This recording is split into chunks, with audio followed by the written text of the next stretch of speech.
पटना से एक बड़ी खबर मिल रही है। आरजेडी नेता आलोक मेहता पर ईडी का एक्शन। 17 जगहों पर ईडी का सर्च ऑपरेशन जारी है। आलोक मेहता से जुड़ी कंपनियों पर छापेमारी की गई है। वैशाली शहरी कॉरपोरेशन बैंक घोटाले का मामला बिहार, कोलकाता, उत्तर प्रदेश और दिल्ली में इसको लेकर एक्शन लिया जा रहा है। तो ये बड़ी जानकारी इस वक्त बिहार की राजधानी पटना से मिल रही है, जहां पर आरजेडी नेता आलोक मेहता पर ईडी का एक्शन हुआ है और 17 जगहों पर ईडी का सर्च ऑपरेशन इस वक्त जारी है। आलोक मेहता से जुड़ी कंपनियों पर यह छापेमारी की गई है। वैशाली शहरी कॉरपोरेशन बैंक घोटाले का पूरा मामला और इसी मामले में यह एक्शन लिया जा रहा है। इसके अलावा क्योंकि देखिए बिहार में किस तरीके से एक्शन लिया जा रहा है वो जानकारी तो हम आपको दे ही रहे हैं, लेकिन बिहार के अलावा ये कहा जा रहा है कि कोलकाता, उत्तर प्रदेश और दिल्ली में भी एक्शन जारी है। छापेमारी इन बाकी जगहों पर भी इस वक्त चल रही है। तो देखिए 4 राज्यों में आप सीधे तौर पर समझिए कि इस वक्त ईडी एक्शन मोड पर नजर आ रही है। आरजेडी नेता आलोक मेहता बताए जा रहे हैं, जिनके 17 ठिकानों पर ईडी का सर्च ऑपरेशन इस वक्त चल रहा है।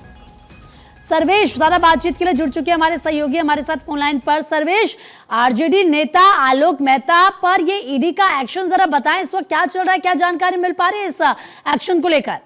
जी देखिए, वैशाली के कोऑपरेटिव बैंक से लोन का मामला है। करोड़ों का गबन का आरोप है आलोक मेहता के ऊपर। आलोक मेहता सहकारिता मंत्री भी रह चुके हैं बिहार में।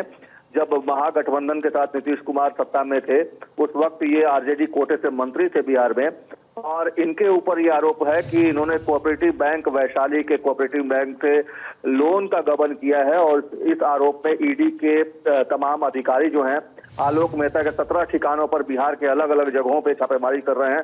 पटना, वैशाली, समस्तीपुर के अलावा और कई जगह हैं जहां पे छापेमारी अब फिलहाल चल रही है। और कहा यही जा रहा है कि उनके ऊपर जो गबन के आरोप थे, पहले भी इस तरह के आरोप इन पर लगे थे, लेकिन ईडी ने तमाम जो इस मामले में दस्तावेजी प्रमाण है वो पहले जुटाए हैं, उसके बाद ईडी की टीम ने इनके ऊपर हाथ डाला है। तो फिलहाल छापेमारी चल रही है। अब क्या कुछ निकलकर सामने आता है ये अभी थोड़ा वक्त लगेगा। थोड़े वक्त के बाद सब कुछ स्पष्ट हो जाएगा कि आखिर ईडी के अधिकारियों ने छापा मारा है, उसमें ईडी के अधिकारियों को क्या कुछ हाथ लगा है।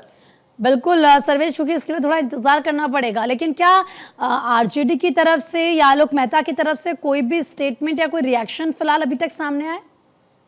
जी देखिए, फिलहाल रिएक्शन तो सामने नहीं आया, लेकिन ऐसे मामलों में जो आमतौर पे एक रटा रटाया जवाब होता है कि जो भी मोदी विरोधी होते हैं उनके ऊपर ईडी, सीबीआई और आईटी की रेड पड़ जाती है। तो कहा तो यही जाएगा और आगे भी इस बात की उम्मीद है कि विपक्ष की तरफ से या आरजेडी की तरफ से इसी तरह के बयान आने की संभावना है। लेकिन जहां तक बात इस पूरे मामले में है तो आलोक मेहता को लेकर कई बार आरजेडी के अंदर भी खटास रही है और लालू प्रसाद यादव भी कई मौकों पे आलोक मेहता से नाराज दिखे हैं। शायद कहा यही जाता रहा है कि आलोक मेहता जब सहकारिता मंत्री थे तो बड़े पैमाने पर उन्होंने धन शोधन किया था और इस तरह के आरोप भी उनके ऊपर कई बार लगे थे। हालांकि इस बात की पुष्टि अब ईडी की रेड से कुछ हद तक हो चली है और देखने वाली बात होगी कि अब आरजेडी के लोग इस मामले में क्या बयान देते हैं, क्योंकि जब सरकार में आलोक मेहता थे, मंत्री थे, उस वक्त लालू प्रसाद यादव ने इनको एक बार अपने आवास बुलाया था और अचानक ये बीमार पड़ गए थे और ये हॉस्पिटलाइज हो गए थे और इन्होंने कहा था कि मेरी तबीयत बहुत ज्यादा खराब है, मैं नहीं आ पाऊंगा।